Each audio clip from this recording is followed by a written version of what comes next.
Well, your mum's food for almost everybody, maybe not everybody, it depends if your mum was a good cook or not, but your mum's food is very emotive, and I think lots of people think their mum's cooking is the best cooking, and there's nothing that really tastes quite like her food.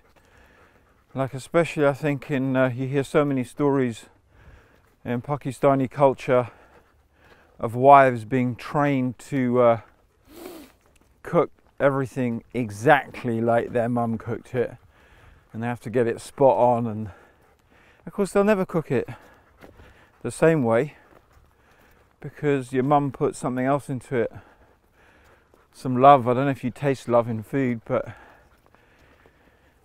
it's all there. Like my mum talking about how she cooked for my dad, and he, you know, if it was good, he'd really appreciate it. So one of the things I always love about coming to Portugal is I know there's going to be a pot of chicken liver pate ready for me. Good morning. There's going to be a pot of chicken liver pate ready for me, which I always look forward to. I have it every morning with some mafra bread, which is a local sourdough style bread. Really just delicious. Nothing quite like it. It's never the same on any other piece of toast.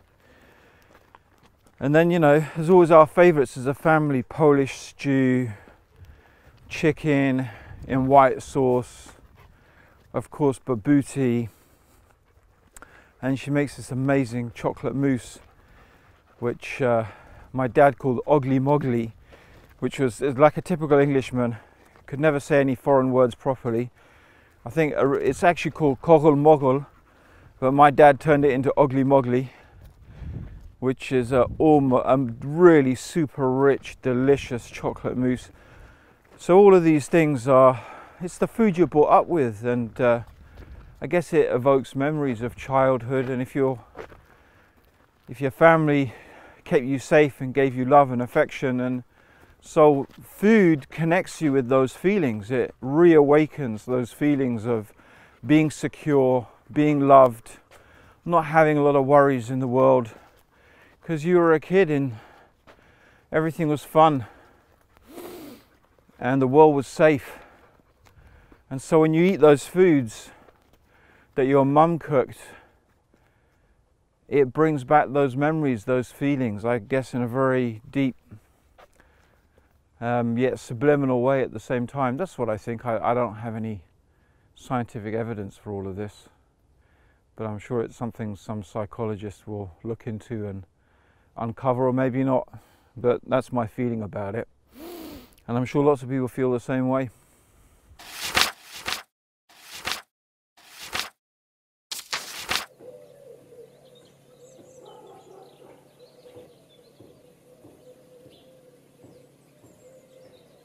So we're cooking Aunty Nora's Baboti, and we're going to start with some breadcrumbs. Now you need for this one thick slice of bread soaked in a cup of milk. So how do you make breadcrumbs? Very easy. It's always good to have some breadcrumbs in the house. Use it for lots of things, but if you don't have it, thick slice of bread, you can either put fresh bread in the oven to dry it out, but the best thing is bread that's a couple of days old, been left out, slightly dry, not moldy but dry, and just put it in a food processor and just, you know, blitz it up till you got some breadcrumbs. So there we go, we've got the breadcrumbs. We're going to put in one cup of milk.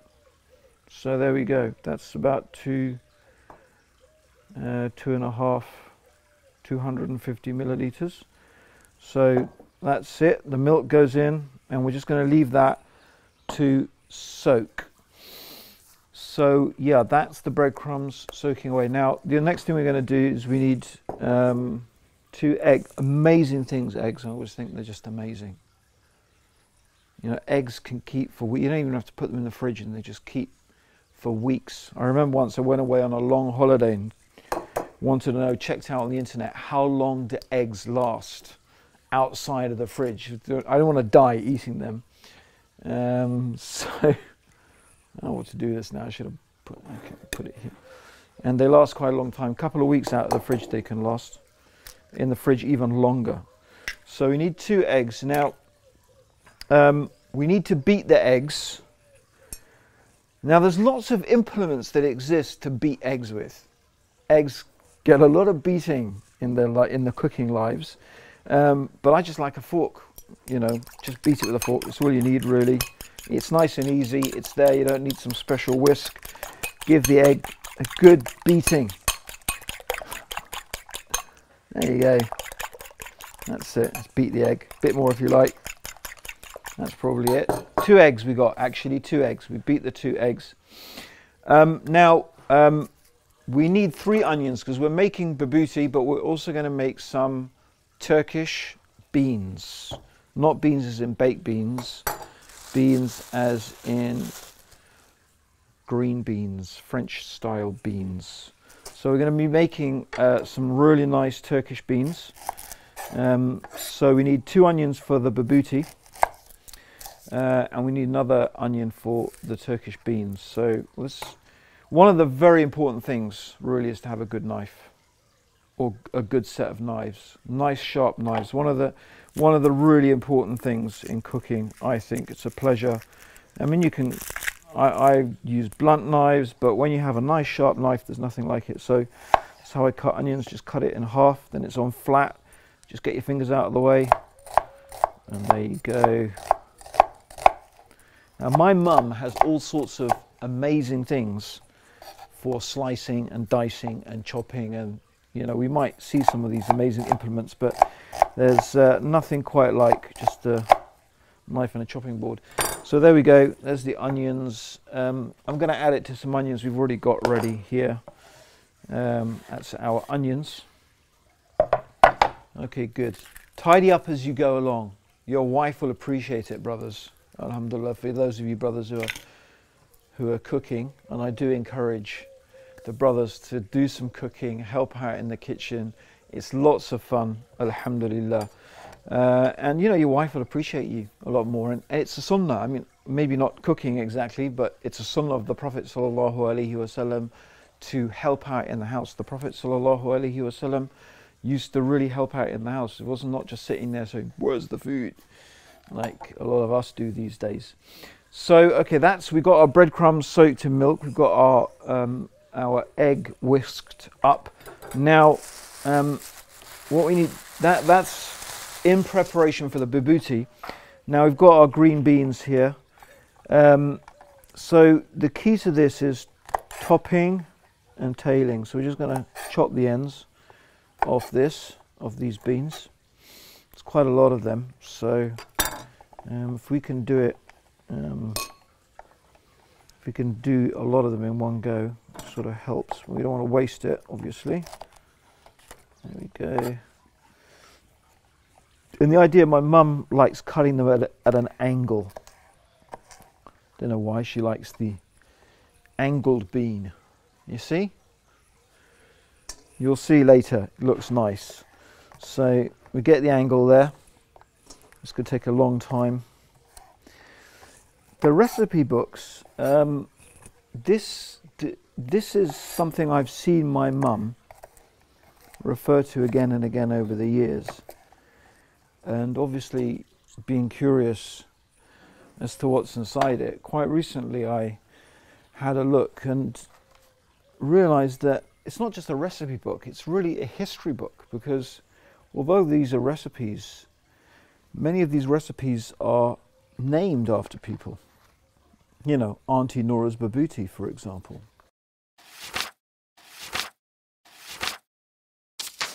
I always loved dancing anyway. So I joined a class that were doing tap dancing and Greek lyrical dancing. And the teacher of that was somebody called Nora. She was South African. I think she was a South African Yappie as far as I know, but her husband was South African English. And they came to East Africa. They had a house, and I heard she was sort of saying she was going to have rooms to let. So I thought, oh, that'd be a good place thing. So I asked her whether I could rent a room from there, but it was board and lodging. So it was with food. And again, she once produced baboti, and I said, oh gosh, that's, and there's another fish thing which I've got there too. I don't know if we had a look at that and so on. She was a very good cook too. And she said I had to contact Aunty Nora. So okay, it was Aunty Nora. She was no aunt, she was just my dancing teacher. And frightfully nice though. And so when she made the baboti, I said, oh gosh, that's good. Could I have the recipe? And then she told me the whole story. That was basically, you know, when in the years gone by, when the Dutch came in, it was the Voortrekkers, you know, and so on. Of course, at that time they used any meat.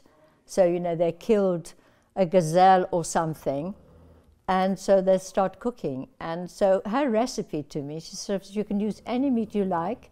You can, if you have leftovers, you can even mix it, because the mixture of the curry and the various other things, the meat doesn't matter what meat it is. I've always used beef, but I think in the original things of the Voortrekkers, you know, it was leftovers thing. Then you made this sort of dish, which I thought was delicious. You know, before they had all the kind of sort of modern things and so on. So, you know, that's her recipe. And I'm not the only one. I know somebody else from East Africa. I suppose, you know, there are quite a few South Africans, but that's basically a South African dish. It's really, you know, it's the whole recipe book has a story to it, which I think is fascinating, and that's what we're exploring. Okay, so good stuff. So we've got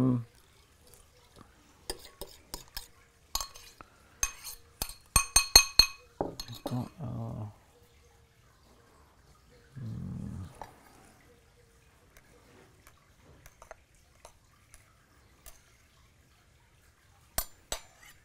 I think we need to leave that to soak for a bit more. So yeah, I think that's everything. We've prepared everything. The rest of the stuff is actually, we need to start cooking the ingredients. So yeah, that's the preparation done.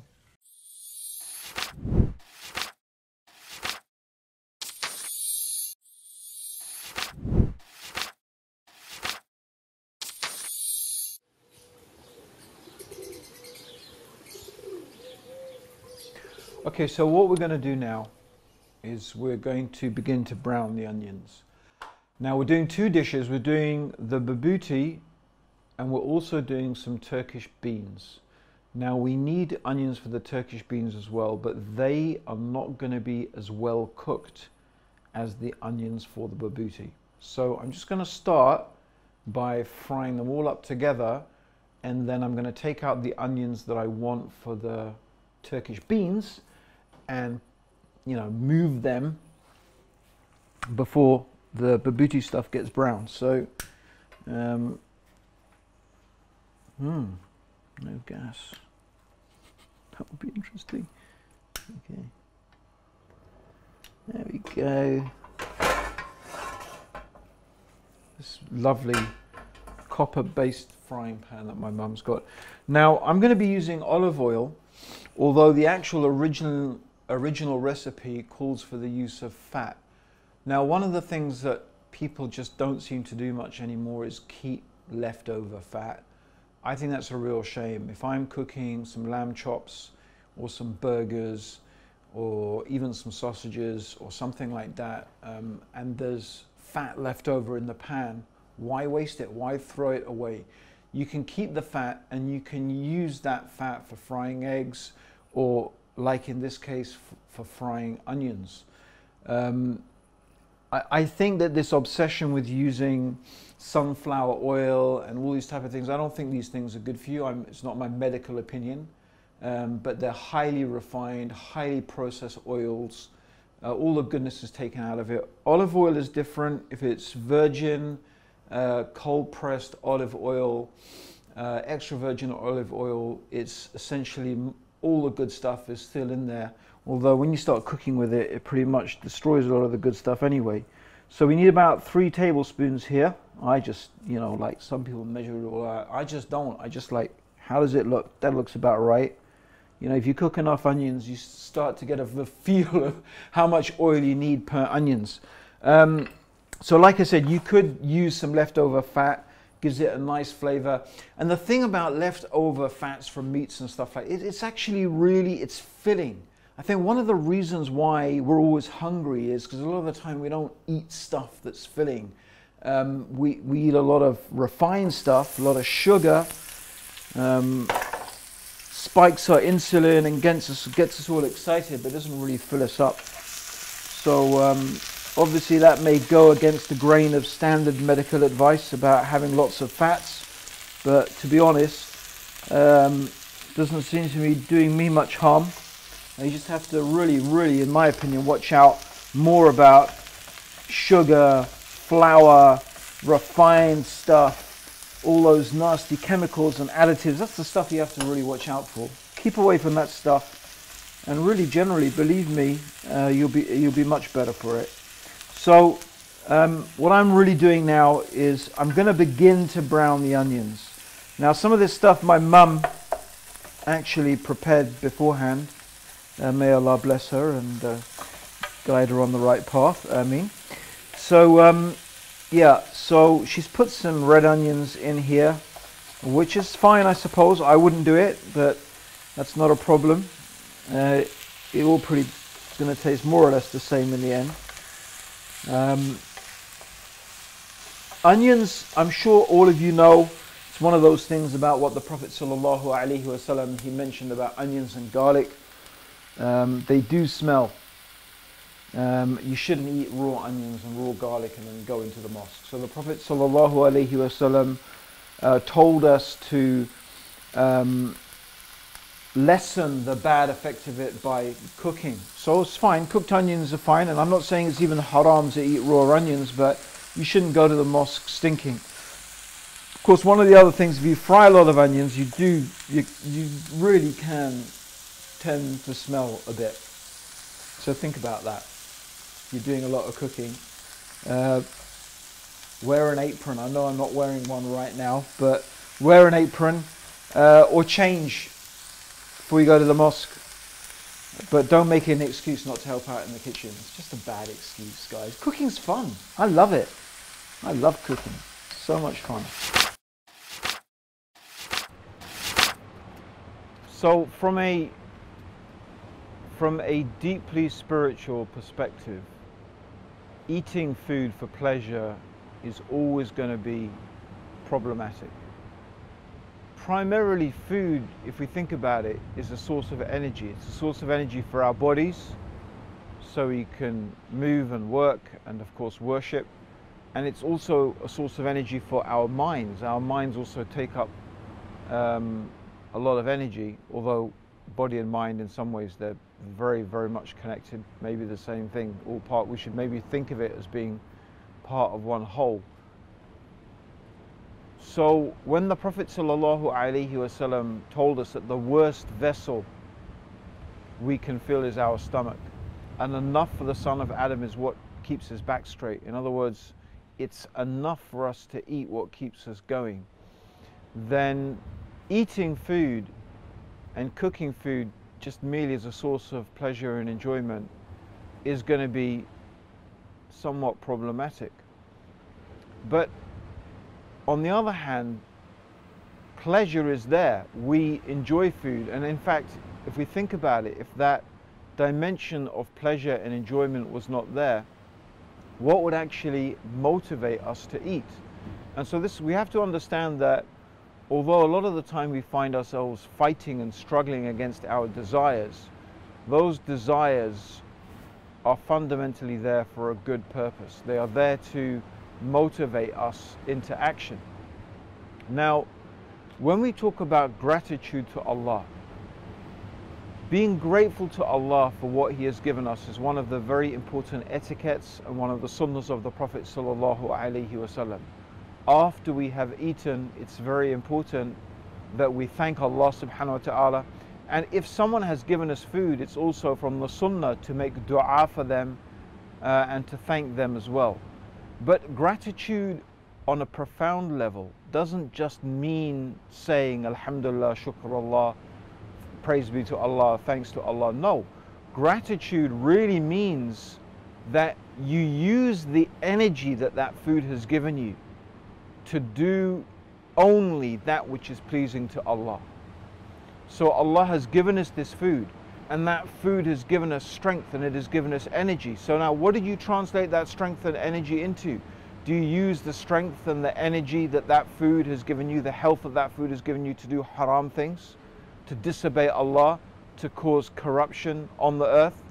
Or do you use that energy that Allah has given your body and mind to do things that are pleasing to Allah, to do good things? So really, gratitude to Allah means saying what is pleasing to Allah. So that's the gratitude of the tongue, is saying what is pleasing to Allah. The gratitude of the eyes is looking only at that which is pleasing to Allah. The gratitude of the ears is listening only to that which is pleasing to Allah. The same with the hands and the feet, is using whatever gifts that Allah has given you, whatever they may be, the gifts of your body, or even if it's a phone or a car or food, you use that gift in a way that is pleasing to Allah. So of course, feeding people, feeding your neighbors, feeding your family, even if food is a source of unity and harmony, of bringing people together, and you cook food with that intention, then this is all a way of expressing your gratitude to Allah subhanahu wa ta'ala. So, okay, brown the onion in fat, add meat. Okay, so we need to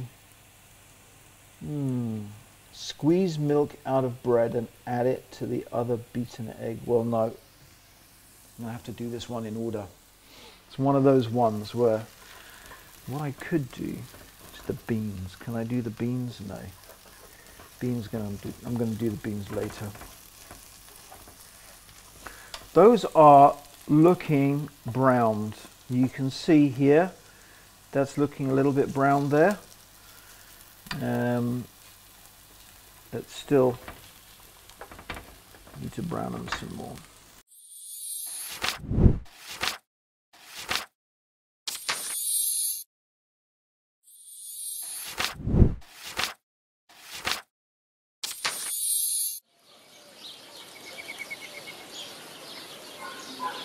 Okay, so we've got the beef. Now my mum was saying traditionally this was leftover game, bits of game, presumably once upon a time things like giraffe and zebra, rhinoceros, hippopotamus maybe. Yeah, they used to hunt and eat all of that stuff. In fact, the white man hunted and it virtually to extinction. So here we have some beef. Fresh beef. You can use leftover beef, and I suppose you could use lamb or anything really. You can actually use just about anything.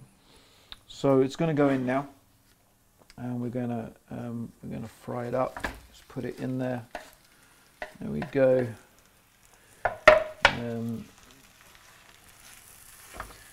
The nice thing about beef is beef does not have really a strong taste. Lamb is very strong tasting. Beef isn't. And the good thing about it is it picks up flavors nicely. So I've turned up the heat a bit now. Let's get that beef frying. See, it's sort of beginning to brown.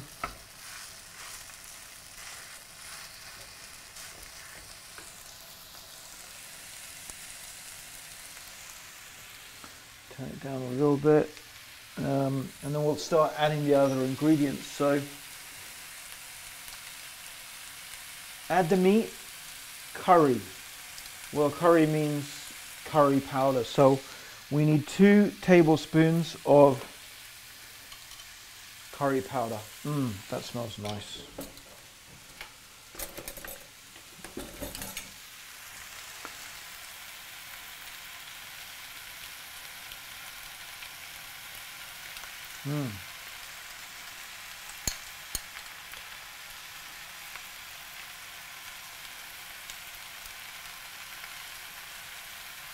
Just a little bit more. Oh, yeah, come on. Get out there. Oh, that's a bit too much, but who cares? I don't. My mum will probably complain about it being too hot.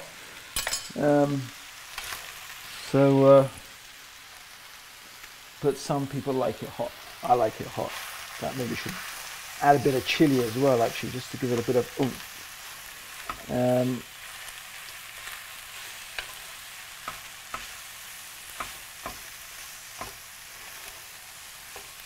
I haven't actually made this very often myself, maybe only like 3 or 4 times. I do love baboti. It's a great dish to eat cold. Take it on a picnic, make it in advance. You can just slice it up, slap it between a piece of bread. Just great stuff. Lovely, delicious, tasty, very, what's the word I'm looking for? What's the word I'm looking for, bro? Very,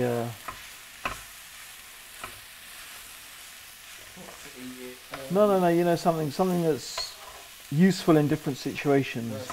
Versatile. Very versatile. It's very versatile. So we'll be eating it tonight as like a main dish with some rice and Turkish beans. It's how my mum likes to serve it. But when I was young, my mum would often cook this up, and we'd go to the beach in Egypt. We'd go maybe for the weekend, go down to the beach for a day, go down to the Red Sea, and sometimes she'd cook this baboti. Be just great. Put it in the ice box, out it comes, and slices of it with some nice bread and cucumber, and really good. So yeah, some sugar. I could use honey. Why not? I use honey at home. I usually use honey or maple syrup, or date syrup is really nice. Date syrup is really nice. Maple syrup, honey, date syrup. There are other things you can use. Natural, more natural, I would say. They're not really natural because they're all processed in some way, but more natural than this stuff. But a little bit's okay, just a real little bit, like 2 tablespoons in your whole dish. It's not going to be that much. But I avoid it, like I said. You know, I do avoid it. So okay, so we stir that in.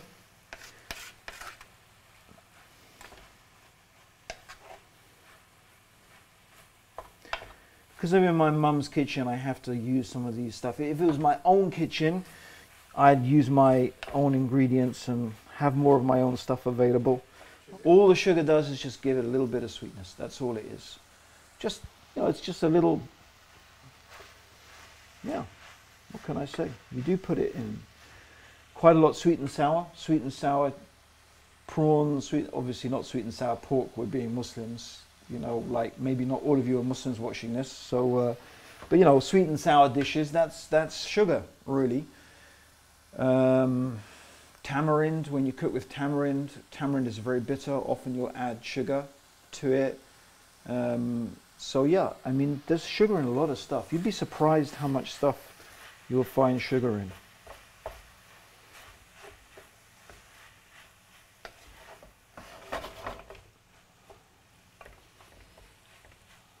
Yeah, the hidden sugar. You need to watch out for it. Okay, vinegar, sugar. We've done the fat. Okay, what have we got? Salt and 1 beaten egg. Okay, we're going to put in some salt. Where is the salt? Où est le sel? That's terrible French. It's up here. It doesn't say how much salt. The recipe does not say how much salt. It says salt. And often you find salt to taste. Again, brothers and sisters, salt is one of the things they are telling us we need to be careful about our salt intake. Most of us take way, way, way too much salt. It's not really good for us to have a lot of salt. Actually, a lot of food has salt in it naturally. And it's one of those things, if you get used not to adding a lot of salt, you'll taste it naturally. The more salt you put in, the more you need to put in to taste it. So you don't need a lot of salt, little sprinkling of salt.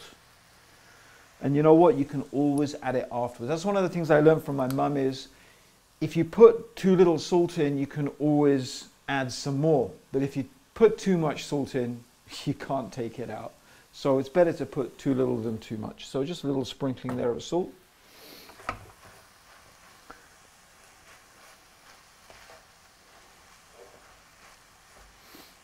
That is looking like Baboti.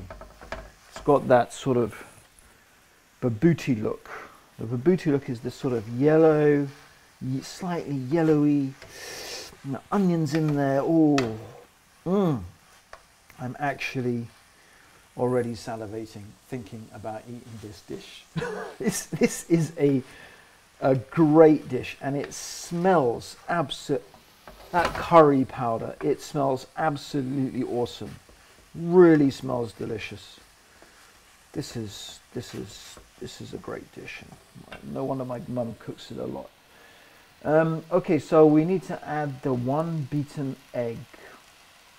So I'm a bit cautious about this because I don't want us to have scrambled eggs. So it doesn't really tell me what to do, but I'm going to turn the heat off because that's going to be hot enough already.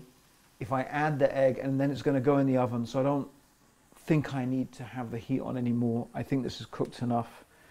In fact, I might even let it cool down just a little bit while I squeeze the milk out of the bread and add it to the other beaten egg. That's going to go on top. So I'm going to get my soaked bread that we soaked before. So I think this is time because I need to add, I'm going to put 1 egg in here. Again, it's an estimate. That's about it. I think that will do. Let's get that all mixed up. Yeah, we don't. It's about right. There you go. You see, you don't really want the egg to get scrambled or anything because it's going to help bind the Baboti together. That's one of the reasons you got the egg. It helps sort of stick it together, and that's why you can slice it and put it in sandwiches and stuff like that. It's all part of what makes it such a great versatile dish. And yeah, I think that's about right. That's good. So now we're going to need to, I don't really remember doing this, but what I probably need is a sieve, which I just happen to have one here, fortunately. I'm going to add this. So what I'm going to do,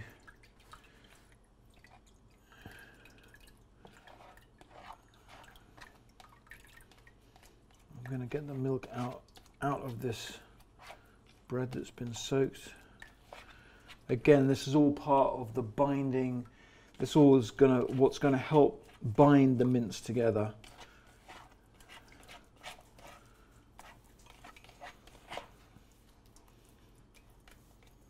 I think that's enough. I don't think I can squeeze that anymore. So this is gonna go in here, and I hope this works out.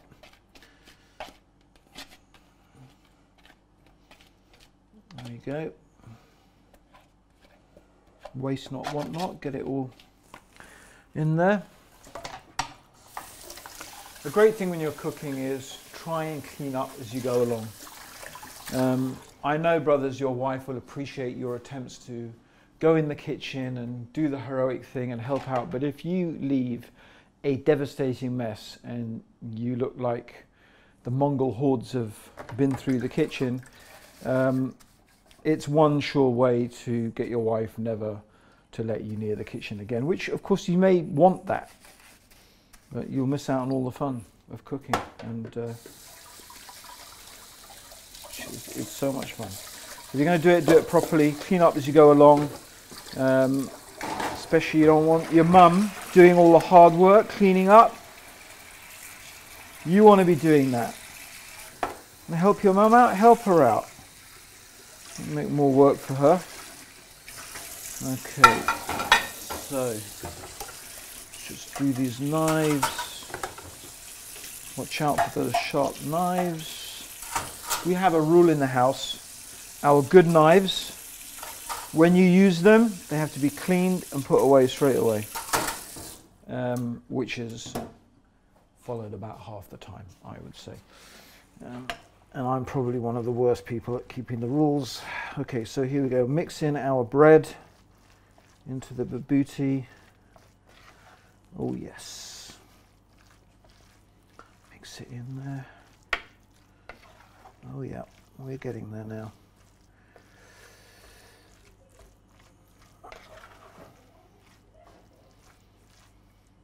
You have no idea how lucky this camera crew is, because they're the ones going to be eating this dinner tonight, along with me and my mum.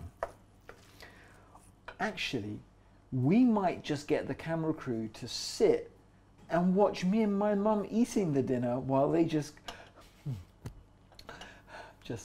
are tortured. Does that sound good, guys? No. Okay, so there we go. That's it, that's stirred in. Okay, so now we've mixed this up. This is the milk and the egg. So there's 2 eggs. 1 egg was put into here. The other egg is left over, which we mixed with the drained milk from the bread. Now, on top of that drained milk, we need another 3/4 cup of milk. So I'm going to have to find the milk. 3/4 cup, which is about 100 milliliters, I think. Yeah, something like that. Maybe 150. Yeah, I actually don't know how much it is. I looked it up. It's about if I get this wrong, I'm in trouble. There we go. Right. And that's really the cooking done. Now we have to get the baboti ready to go in the oven. So, what we do here is this mixture is going to go into a greased Pyrex dish. Again, I don't really have any grease, so I'm going to use a bit of olive oil. Put it in there. Oh, I don't really have butter. Don't tell my mum.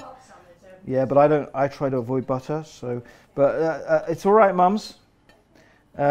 So, look. I mean, it doesn't matter. Use your hands. Your hands should be clean. Yeah. This is what you call greasing, and then you can. Grease is the word that I heard. It's got groove, it's got me in it. Dude, you know that, bro. You know it. You know it. You know it. I'm trying to forget. Summer nights. Are you gonna have nasheeds on Eman TV? All those summer nights. Okay, so grease. That is a greased Pyrex dish and some greasy hands. Okie dokie. Now, wash my hands. Wash up as you go along.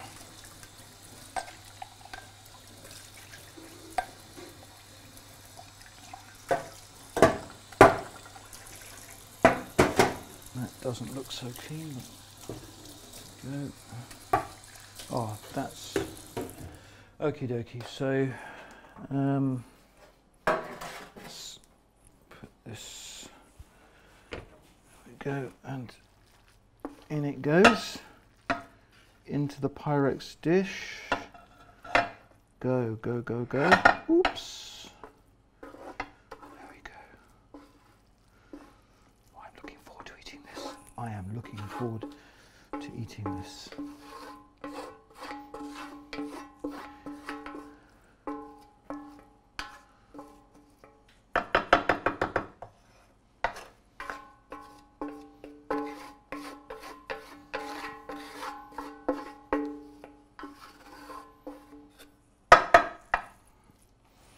brilliant. Okay. Wash up as we go along. It's so much easier just to do it that way, rather than just pile it all up and then have to plough through it. Sometimes, of course, when you're cooking, something needs attention straight away. You can't stop to wash up. Like when I'm doing a roast dinner, sometimes towards the end it's just mad. Everything's coming out all at the same time. You have to get the Yorkshire puddings done and this done, and it's like you can't wash up then because the gravy's going and everything's going. But in a case like this, you just wash up. That's it, it's done. So I'm going to flatten that out now. This is smelling good. This is looking good. And I've been brought up eating this, so I know how delicious it is going to taste. But will it be anything nearly as good as my mum's? That's what we're going to have to find out. Probably not. So there we go. Yeah, that's the idea. Talk, talk, talk. And oh dear, I don't think this is right. This looks too milky. What? Depends how much did you measure it, would I tell you that? Yeah, 3/4 of a cup. That what do you think? Not more than 3/4 of a cup. Does it look too milky? The milk from the bread plus an egg plus 3/4 of a cup. No, 3/4 of a cup is including the milk from the bread. Is it? Yeah. It says here, add 3/4 of a cup more milk. Well, how much did you put on the bread? The thing is, when I do it, you soak the bread so it absorbs it all. I put 1 cup of milk. I don't know how long did you soak it for? Like an hour and a half. Not like me. When I was taking the dogs for a walk, there wasn't any milk in it. Yeah, there was. Well, just do it because it when sinks in. What's her name was here? Kirsten.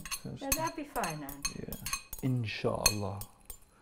Just make sure you put some butter or whatever it is. And make sure that this will actually go sideways like that. I don't always have problems with. Okay. One of these has got to be able to go there. And you put it in first. Does it fit into the thing sideways? Yeah, I hope so. So we'll put water in here. Yeah, not too much. I mean, you put it up to about here and then put it in the oven. Yeah, okay, I got that. Well, maybe it may be better to put it together because otherwise if the oven is hot, as I hope it is hot. Yep. Or is it heating? Then you burn yourself, so. That's fine. Do you do it all in one go, or I'll manage, don't worry. Yeah, no, you just put it like that, yeah. No, that's fine. Okay, I got it, I got it. I should put a little bit more water, hold on.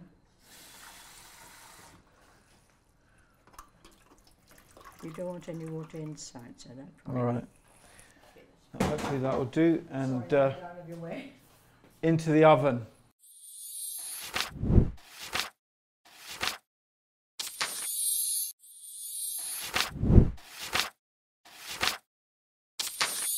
Okay, so we get the oven open first.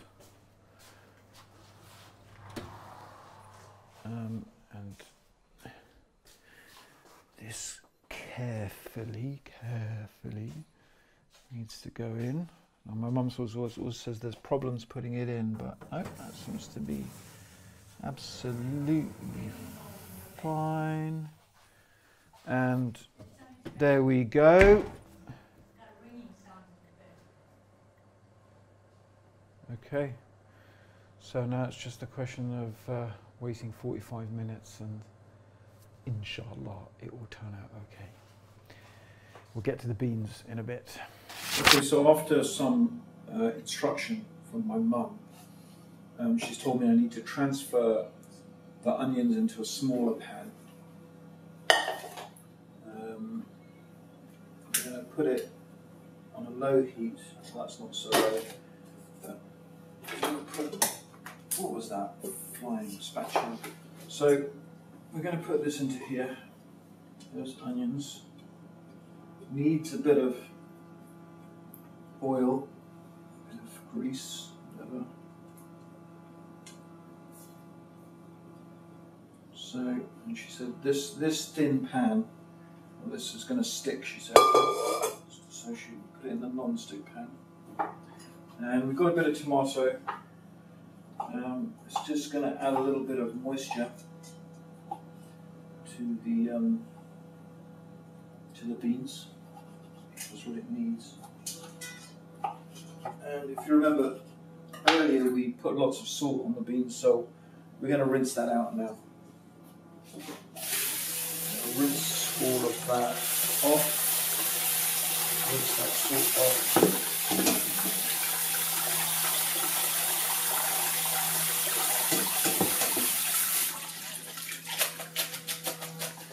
And put the beans in here with, like, slightly wet. So the beans are a little bit wet, you've got a bit of moisture. And add those tomatoes. Although we've salted the beans before, I think we'll just put a little bit of salt in. Get ourselves a nice wooden spoon. Give it a little stir. Onions, beans, go. Stir it up. I doubt this is going to be as good as my mum's, but I'll be so happy if it is. I don't know, she has the knack of making this. Makes it really well. Oh gosh, flying onions. I think that's about it. And we need a lid for this now. Mum.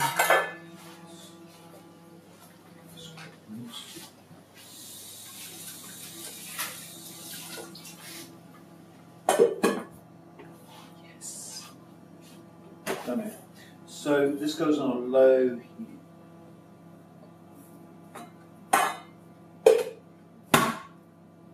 Low. So we've got the beans now, with the onions and the tomatoes, a little bit of salt on a low heat. And the idea, quite a tight non-stick pan, and the idea is for it to really just steam away. Now, in the meantime, I've been cooking this arroz integral, I think it's called. It's a wholemeal, whole grain rice, and I have no idea how to cook it. So I just put a big pan of boiling water and chuck the rice in. And my mum's already said, I don't think that's how you're supposed to do it, but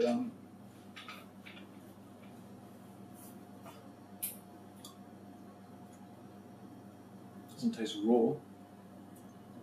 It's a bit chewy. I think we'll leave it for a little bit, another 10 minutes or something like that. Should be fine. And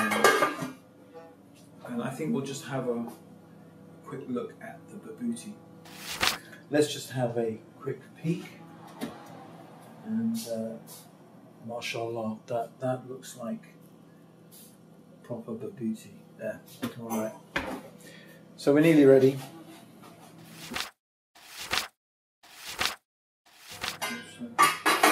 We've drained the rice now. Yeah, drain it properly. And so what I do, for a long time, is I drain the water into the dish like that. And what that does is warms the dish up.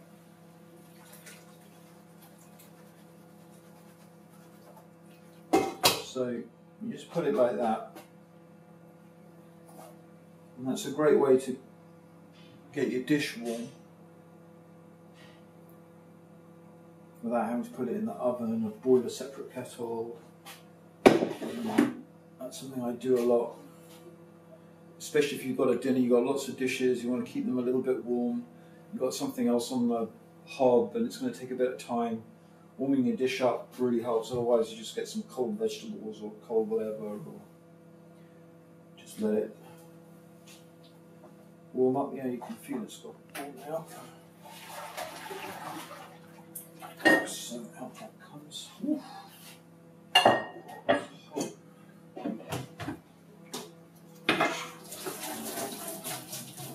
Now this is how rye should be. Brown, whole grain, wholemeal, tasty, nutty. None of that white stuff that's just basically sugar. That's all it's like. It's just like sugar. White bread is just like sugar. White rice, bleached, had all the goodness taken out of it, and all you have is more empty calories. Gives you energy, but not much nutrition, no fibre, or very little. This is how we should be eating, guys. As natural and as wholesome as possible. So, there we go.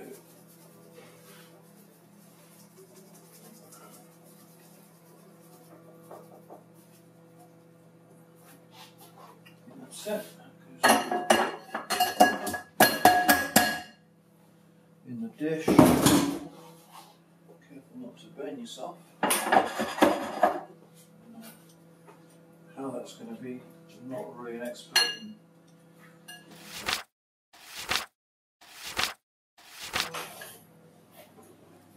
We've got 3 dishes, then. 3 dishes.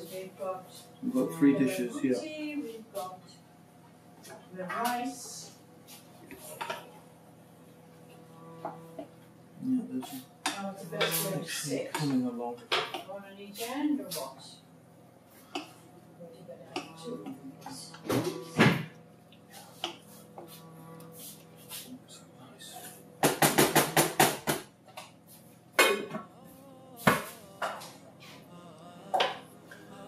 Nearly done. Just a few more minutes for the beans. Inshallah. Beans are ready. Oh, that was very good. Can I have the recipe? There we go. Let's get that on the table.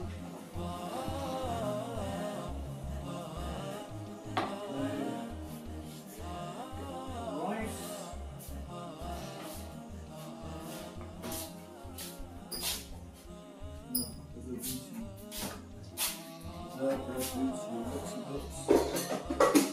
Bit burnt on the top now. Really?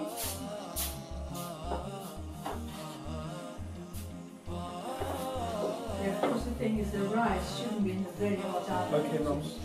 Yeah. It's only there for a few minutes. Can I turn this out or do you still need it? Huh? Do you need this light? Yeah.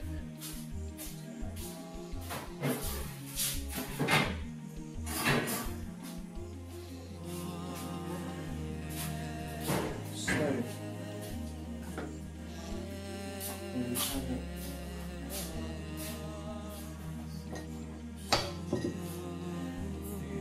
The centre of everything, the napkins.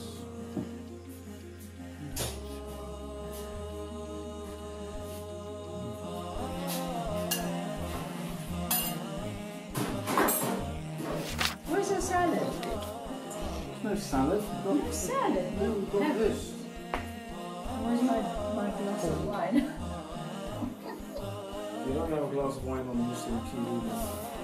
Well, it looks very much like because the glass is different. It looks like a kind of